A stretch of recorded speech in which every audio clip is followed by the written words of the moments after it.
You're listening to the Savings Tip Jar with Dom Beatty and Denise Rayward, brought to you by Savings.com.au, your home of savings news, guides and product comparisons.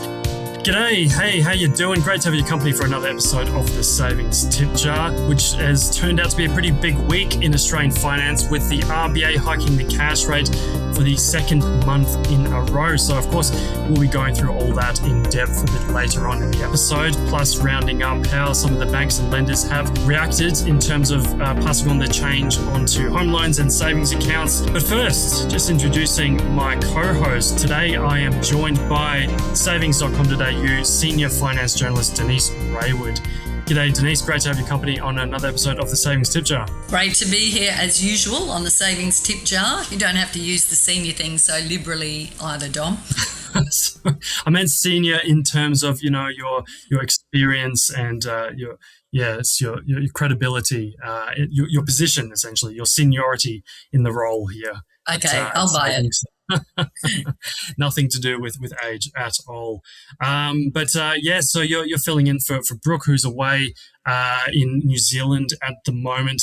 How we usually like to start these episodes, Denise, is going into some savings tips. I understand you've got a good one for me this week. I have. I just thought of it before I sat down because just as we were coming to record this, I noticed a little bit of an Anthony Albanese update that he's called a National Cabinet meeting tomorrow, which is Thursday, and he will be talking about the possibility of a national fuel crisis. As we know, Australia doesn't have huge reserves of petrol, and that could be a huge misstep in the current climate. And so my savings tip is actually to start walking, to start bike riding, or to start using public transport for now, while public transport still has a bit of petrol in its reserves. It ticks a few boxes. It's very good for you. It's very good for your budget. And if you can put a bit of planning into your day, we're coming into autumn, so we've really got no excuse that it's too hot, etc., etc. So it could be a really handy tip to remember back to if we face some crisis situations coming up. Yeah, absolutely. It does sound pretty scary at the moment. I keep hearing headlines that Australia only has 30 days of fuel supply, something like that. But then I'm also hearing that they're trying to get extra shipments in, or that they will be getting a huge extra shipment in soon. But obviously, if he's called a national cabinet meeting, it must be emergency situation at the moment. It's quite scary for me, particularly just where I am. I'm about 15 minutes drive from pretty much everything. So not too easy to walk to many places. But get your bike out, Dom. Yeah, fetch your bike. It is a pretty dangerous ride on the bike as well. It's not a bike path and it's a pretty windy road through the forest. But yes, I understand. I mean, yeah, already as I catch the train into work. I don't drive, so that saves a fair bit of fuel. But certainly over the weekend we'll have to watch. Maybe we'll stay home for the week just to watch how the fuel levels on both of our cars. Haven't had to fill up for the last couple of weeks, but it'll be getting pretty close to that soon. So yeah, scary time there, but good savings tip. Just get out there and walk and bike ride and avoid using fuel as much as possible. Nice one, Denise. And what's your savings tip? Come on, what is it? My savings tip this week is, as usual, as I like to do every podcast, is to sort of tie it in with sort of my personal experience at the moment. And I actually just got $50 from my bank that they just gave me because there was a bit of a promo that they were offering me a while back, basically saying, hey, if you do this and this and this, we'll give you this money. And then I did that and I got like $100. And then they said, okay, well, if you do this and this on top of that, by this date, we'll give you $50. So I'm trying to remember exactly what the conditions were. It's for a bank account. I don't use that often. I think that's why they're offering me these special deals to try and entice me to keep using this product more. It's, I'll be upfront. It's an ING savings account product. They basically said, can you just deposit $1,000 into this bank account and do one of our everyday roundup transactions, essentially where you buy something that's like $3.50 and it rounds it up to $4.50 gets deposited into your savings account. So I said just deposit $1,000 and do one of those by the end of February, and we'll give you $50. So I did that, and then sure enough, they gave me the $50, and then I immediately pulled that money out of that account. So just take advantage. So my savings tip is basically take advantage of special deals and offers from your bank. Keep on top of any emails from them, because that's where they can sometimes offer you these special deals. So particularly with ING, they seem to do it quite a lot, and I've gotten quite a bit of money out of them from them just offering me those special deals. So yeah, that's my savings tip, Denise. But we should probably crack on with some of the. I just want to add, I really admire Yeah. your motivation that comes from your Scottish heritage, no doubt, Dom. Yeah. There's a lot of people that probably wouldn't have bothered to do that, but I'm glad. Frugality is genetic. It has to be, yes.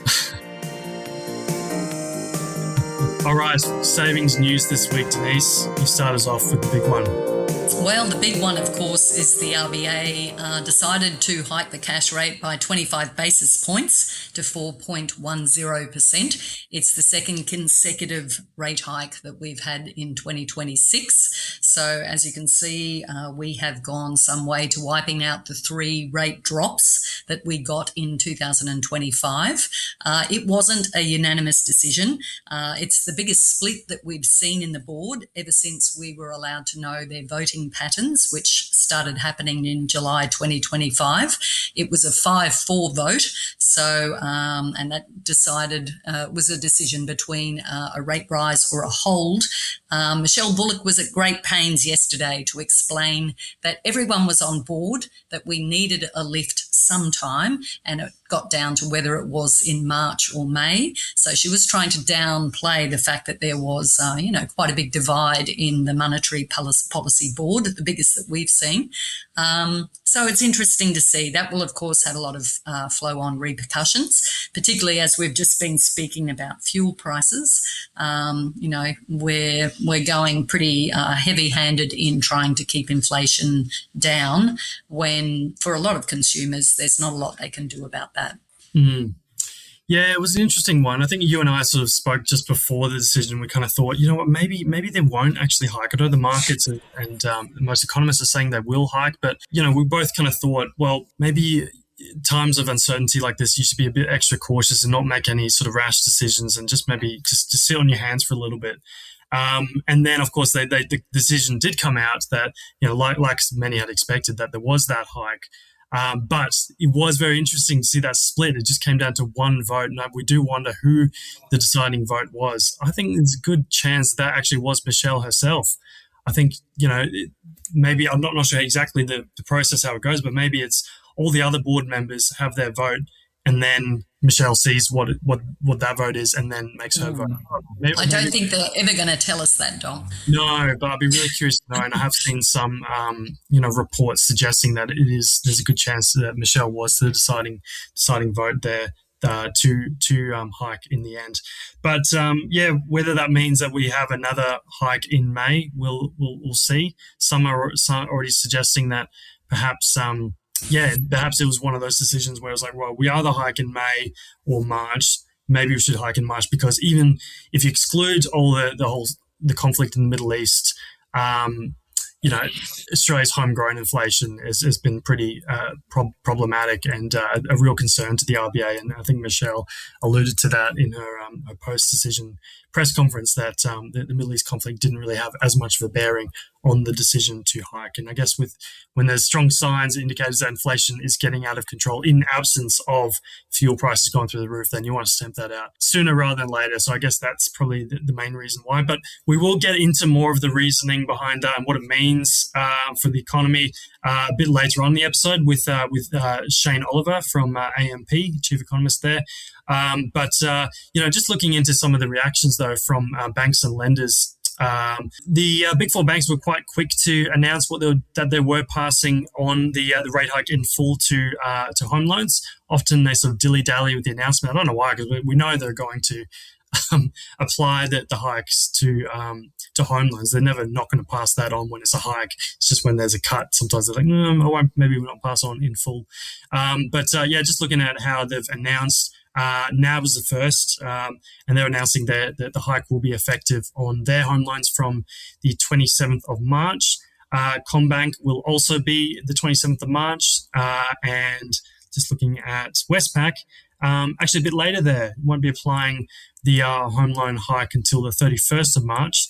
And then ANZ 27th of March, which is interesting. So, yeah, sometimes with the hikes, often, and the cuts as well, Westpac is one of the first ones to announce, and they usually look the worst because, they will be either passing on the hike earlier or passing on the cut later than the other big four. But in this instance, they look like the good guys because they're passing on the hike a bit later on the 31st of March.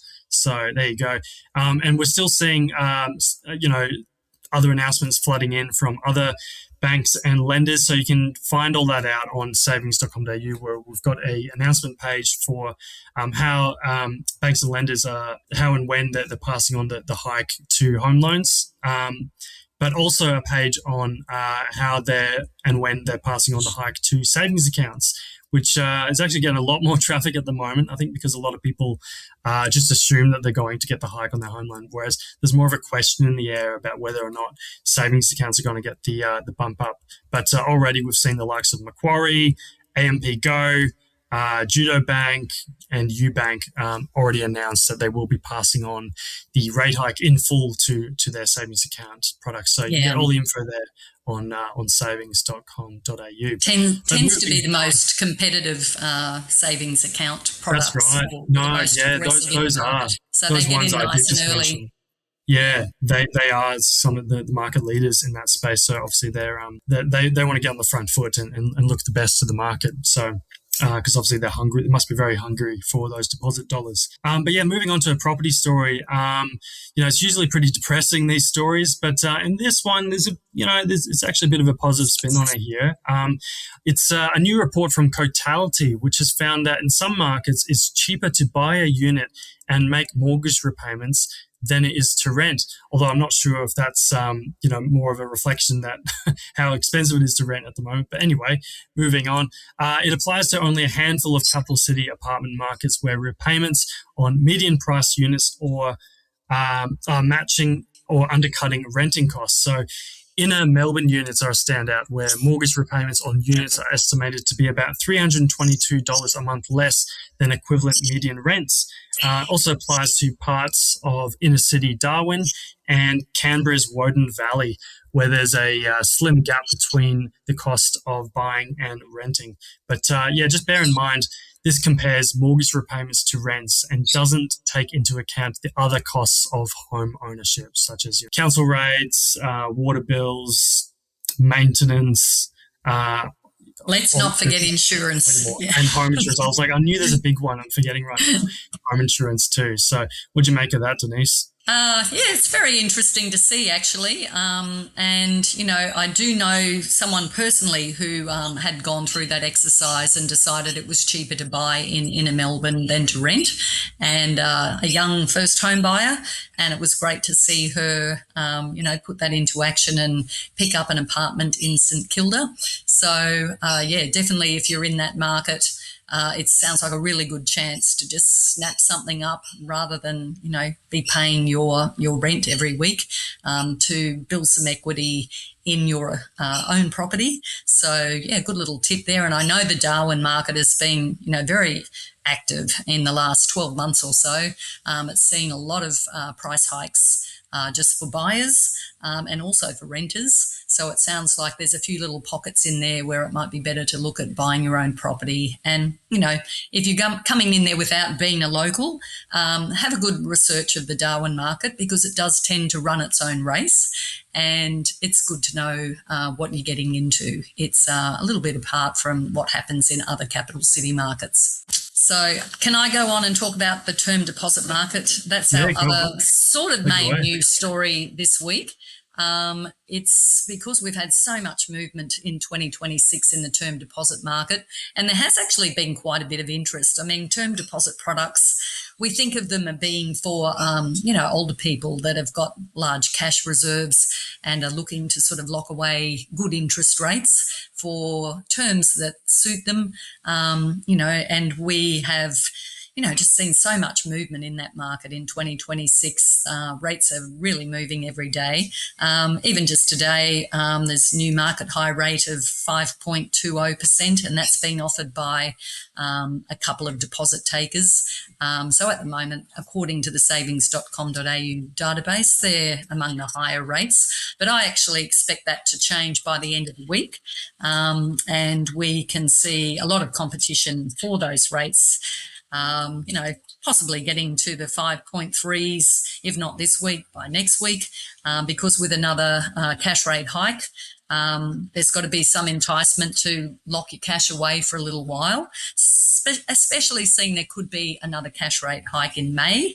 So you don't want to be locking up your cash and then missing out on another rate hike.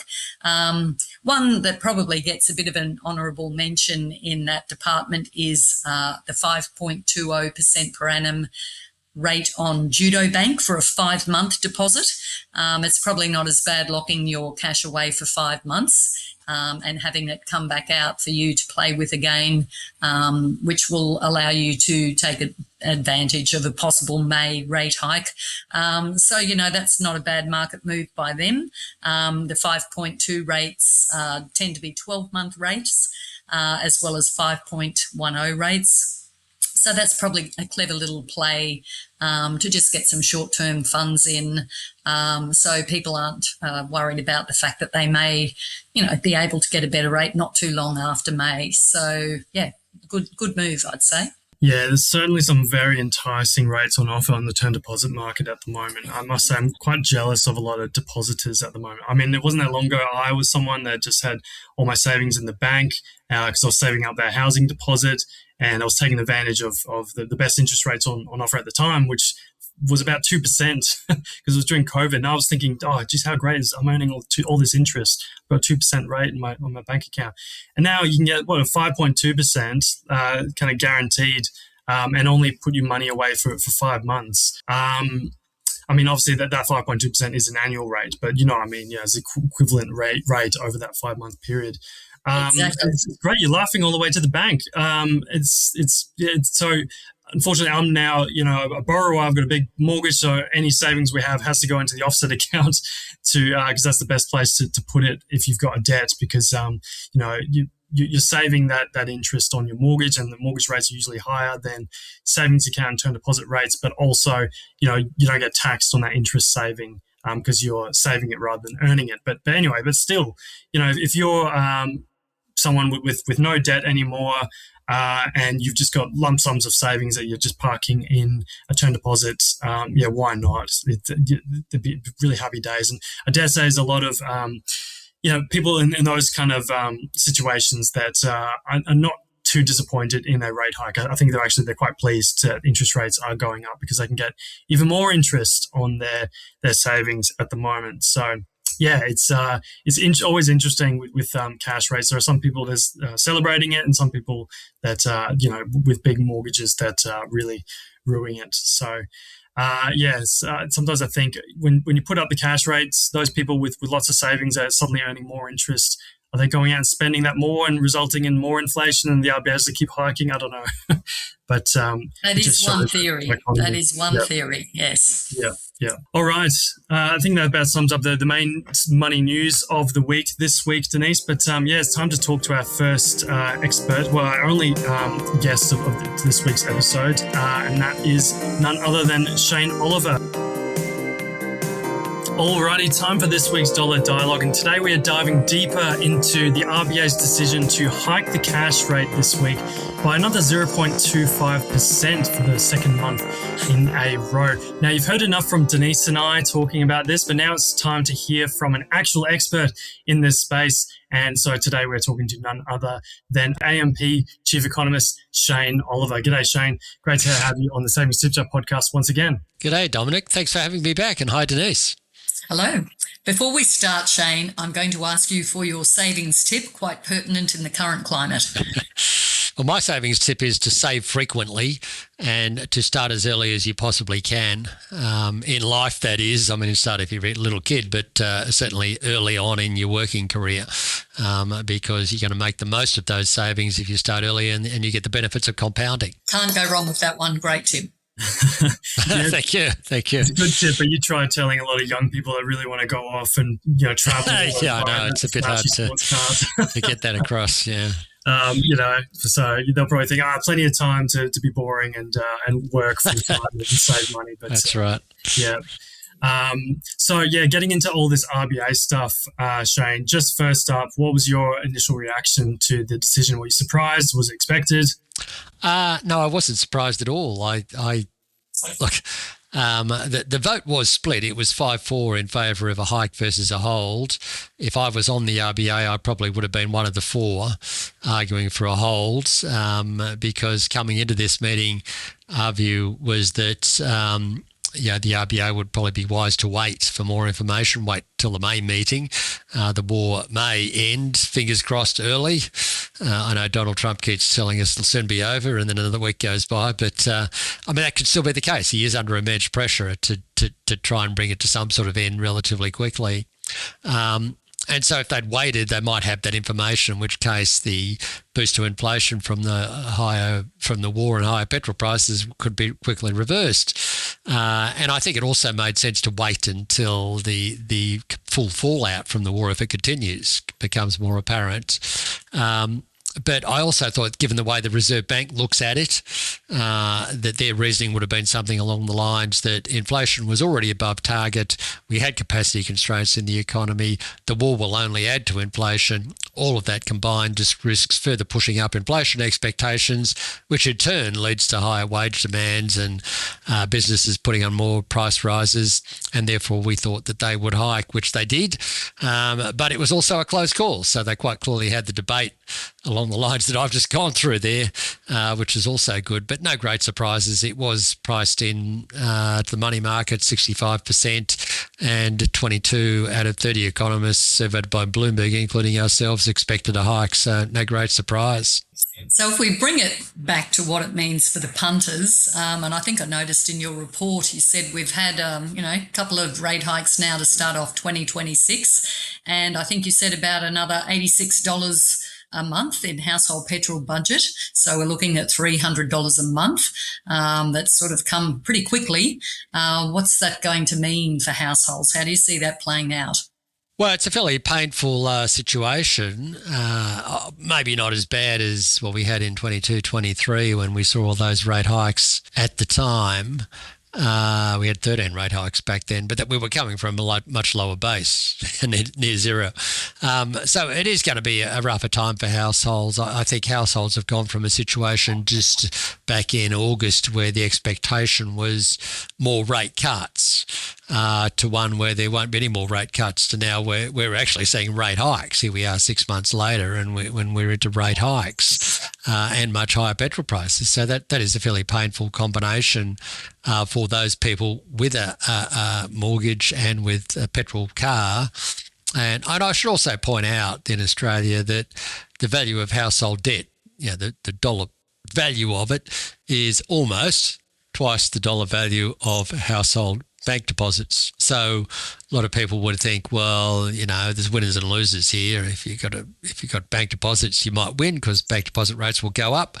But the reality is that higher interest rates hurt the household sector more than it helps them. The net impact is a negative one. So that will also act to slow down economic growth through time. I guess the other risk is that if we go back just over 2 years ago, when we started to see the rate cuts, I reckon there was a lot of people just hanging in there at that point in time, and the rate cuts provide a lot of relief. When they started to come through, and now that's being taken away, and the money market expects more rate hikes ahead. So it is going to cause quite a lot of consternation for people, and over time, I expect this will show up in weaker economic growth. Shane, it wasn't that long ago. I think you sort of directly or indirectly copped a bit of flack from members of the government. I think it was maybe the Prime Minister and Chalmers for somewhat suggesting that government spending was playing a part in Australia's inflation troubles and hence resulting in RBA rate hikes. Just looking at how Chalmers responded to this this most recent RBA hike, he pointed out that the the announcement didn't mention government spending, pointed out that, while private demand growth in the latest national accounts figures had tripled, annual public demand growth had actually halved. But meanwhile, you've got the opposition leader, Angus Taylor, pointing out that government spending is now at its highest level outside of recession in 40 years. So what's really happening here? Is the federal government helping to ease inflation pressures, or is it making things worse? Well, yeah, look, the reality is, as Governor Michelle Bullock said yesterday, aggregate demand is C plus I plus G plus X minus M. C is consumer spending, I is business investment and housing investment, G is government spending, and X minus M is trade. So to ignore the foreign sector and just focus on the first three, you've got the private sector, C and I, and you've got government spending. And the problem is that government spending is running at record levels as a share of the economy. So I think what's happened in Australia is that it rose to record levels. Government spending used to be about 22 to 23% of the economy in the 30 years prior to the pandemic. In current levels, it's around 28%. So it's 5 percentage points bigger as a share of the economy than it used to be, or 5.5%, I guess, depending on where you measure it from.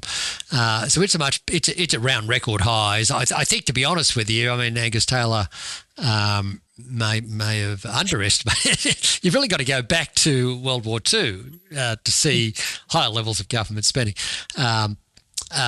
Federally, you can go back to the mid-80s and you'll see it, but federal government spending, as in the budget, is a slightly different concept because it also includes transfer payments to households. But whichever way you look at them, they're all at record. They're all at multi-decade highs or record highs. And what happened in the second half of last year was that there was some slowing in public spending growth. So the rate of increase slowed, but it still stayed at a record level of 28% of GDP. But at the same time, private sector spending, C plus I, picked up. And I think what happened was the C plus I picked up, banged into high levels of G, and so aggregate demand in the economy rose. And when demand rises and you don't get much of an increase in supply, guess what happens? The price goes up. The petrol price goes up. A bit like petrol prices in regional Australia. Demand suddenly went up because everyone was trying to fill up their jerry cans. And there wasn't going to be another petrol truck for another week or so. So demand goes up relative to supply, so the price goes up. In some areas they ran out. But that's what happened here. Lack of demand relative to supply, and I think the reality is that government spending played a role in that. Now, if the private sector had remained as weak as it was in the first half of last year, then it probably wouldn't have been a problem. But the issue was record levels of government spending and a modest recovery in the private sector caused us to have the problem. And so I think it's correct to say that G, or government, strong government spending, has been a factor in the higher inflation numbers we've been seeing in Australia. What's your thoughts on that, Shane? What's some sort of quick hits the government could look at to reduce its spending? Is there some obvious ones that... There are obvious ones. The NDIS has gone out of control now. Was it 6 out of 10 7-year-old boys? I don't know the precise stat. Someone told me 9 out of 10 boys in Bankstown in the city suburb, NDIS, and you can use it for visits to the cinema and things. It's covering a lot of stuff. We went a decade ago. We had a problem in Australia, and Paul Keating, the then Treasurer, appeared on the John Laws show. John Laws was a popular radio. He was almost a shock jock, probably not. The Golden Tonsils. He passed away, unfortunately, only recently. But he appeared on the show, and Keating said, "If we don't do something about this problem, we'll be a banana republic." And that ushered in a period of moves to slow down the growth in government spending. In fact, they slowed it for 3 years in a row. In real terms, it fell. And the level of public spending went from, I don't know, a precise number, it was chopped by about 5 percentage points as a share of the economy. So that actually happened, and that's the sort of thing you need to happen here.